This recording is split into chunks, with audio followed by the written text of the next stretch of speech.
What is up, nieces and nephews? Daddy Uncle Fresh here, stopping in and talked about a fragrance. This fragrance was a challenging one for me, at least.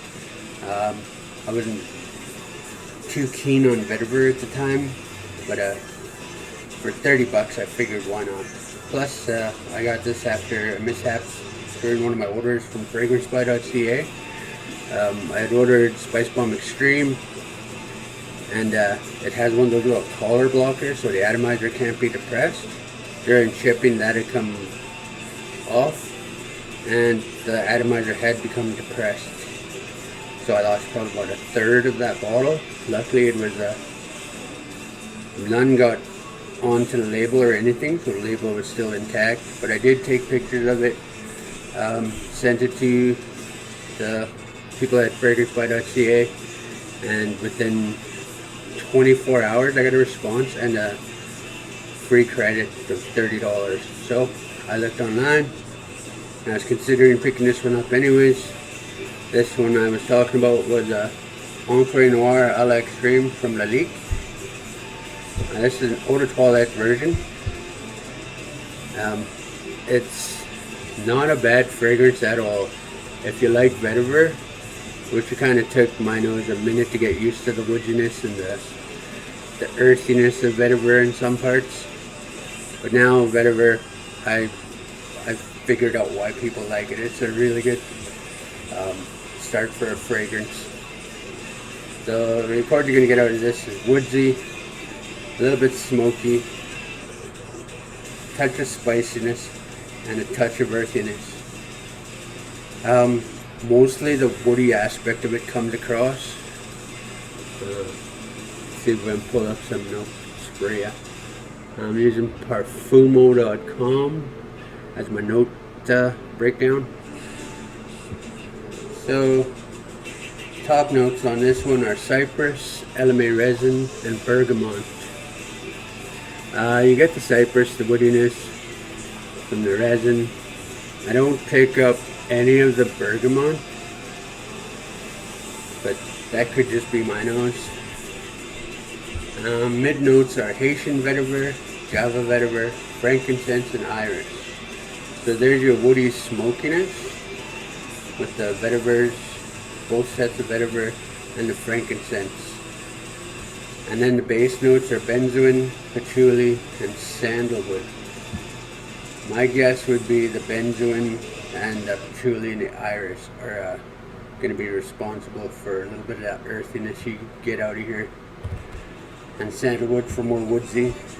But yeah, like I said, first time I put it on I was like, what the heck is this? I wasn't a big fan of it, but that may be because I got it when it was quite warm out. And this was just at the end of spring, when it was just starting to heat up, so I figured, okay, give it a shot. It's supposed to be a springtime scent anyways, due to that earthiness and the woodiness. But yeah, I guess it was a little bit too warm for that at the time. So I'm going to give it another chance this fall and see how I like it. Because I've given it a couple of wearings in my apartment in this cooler weather lately. But I think it's still a bit too warm for it. Again, we got up to like 20 degrees. So summer's hanging on by a thread, but I'm thinking pretty soon. But the reason I think this would be a good fall fragrance and a good spring fragrance is that earthiness you get from it. You know how when you're walking and you smell the earth when it starts to thaw out, and you're walking in a field or something and you smell that earthiness? That's what's going to come out of here. It's not going to be super earthy, it's just going to be like, oh hey, you'll notice it's earthiness right from that point. Mostly you'll get the woods from the vetiver and the sandalwood, and that smokiness along with the earthiness. But all in all, that's a well blended fragrance, I think. Some people, when they first smell it, they'll get the pencil shavings, which, yeah, when you hear somebody say that, it kind of does stick in your head, but I pushed past that because scent is subjective, and I didn't want to be persuaded by somebody else's opinion. So I gave it another shot and gave it another shot after that, and it started to grow. And so I'm looking forward to giving it a shot again in the cooler weather is coming up, seeing how it performs. I know it's the longevity is quite good, and I mean, for an eau de toilette, this thing will last, and the projection is there too. It projects fairly well. Like,